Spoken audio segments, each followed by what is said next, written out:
I remember a time when there was only one brand that offered a retinaldehyde product, and that brand was Medik8. They went cheap, but if there's no competition, that usually isn't an issue. With more affordable retinol products on the market now though, is their Medik8 Crystal Retinal still worth paying for? Medik8 has 6 different strengths available, ranging from the Crystal Retinal 1 with a 0.01 concentration all the way up to Crystal Retinal 24 with a 0.24% concentration. To my knowledge, the highest concentration you can get at the moment. So, is it worth the money? Welcome back to my channel. I'm Dr. Anne, a medical doctor here to teach you how to best take care of your skin and general well-being. Medik8 claims younger looking skin through smoothing wrinkles, brightening of hyperpigmentation, unclogging of your pores, and firming of the skin, all of which are claims common in relation to retinoids. They also mentioned their patented retinol stability system, we will touch on that in the ingredient parts, and mentioned that retinaldehyde acts 11 times faster than retinol.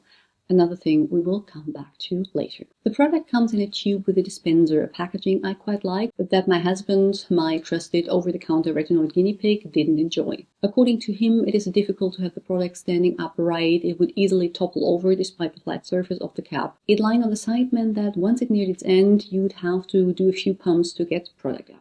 The price depends on the concentration used. 30 ml of the lowest strength will cost €56, while the highest strength is 135 for the same amount of product.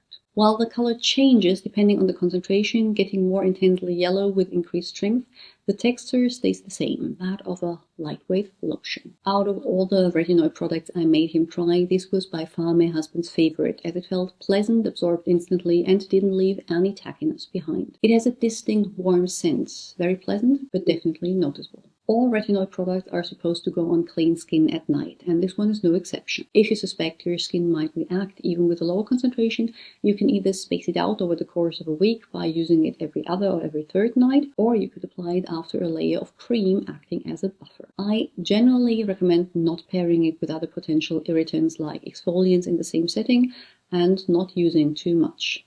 2 pumps is the appropriate amount according to the brand.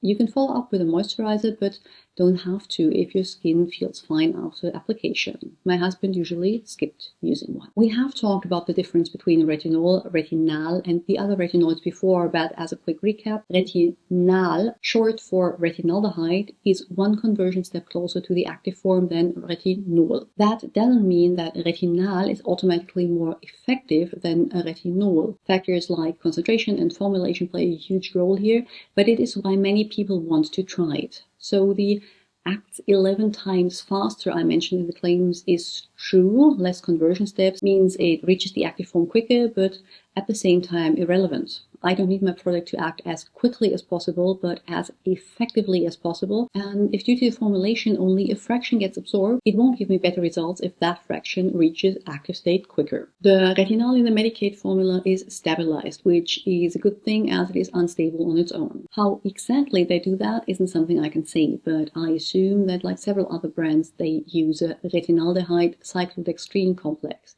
A complex that has shown good results in testing for skin concerns associated with premature aging, at least according to the studies done by the formulating company. Don't let me sound too negative here. The fact that the studies are done by the formulator suggests a bias, but doesn't render them worthless. We aren't likely to get anyone else to do a study on them either, so we will have to work with that. In addition to the retinol, you get emollients like scopolamine, humectants like glycerin and sodium hyaluronate, and antioxidants like vitamin E plus 2 vitamin C derivatives, 3-O-ethyl ascorbic acid, and tetrahexylethyl ascorbate. You will also find a few plant extracts like honeysuckle as well as preservatives, and a lot more used to make the texture and experience a pleasant one. I'm a huge fan of the Medik8 Crystal Retinal formulas based in both their very pleasant texture as well as on their comprehensive and easy approach to the different strengths and how to go up their strength ladder. No matter if you're a beginner or seasoned retinol user, they do have an option for you. They are, however, quite expensive, and I understand that this might be more than you are willing to pay for 30 ml of product, and for that there are more affordable alternatives out there that will have similar results with minor compromises in texture and options to choose from. And if you enjoyed this video, you will most likely enjoy the ones linked on the screen here. Don't forget to check the description box for everything else I have to offer, and like and subscribe to this channel so you don't miss the next video.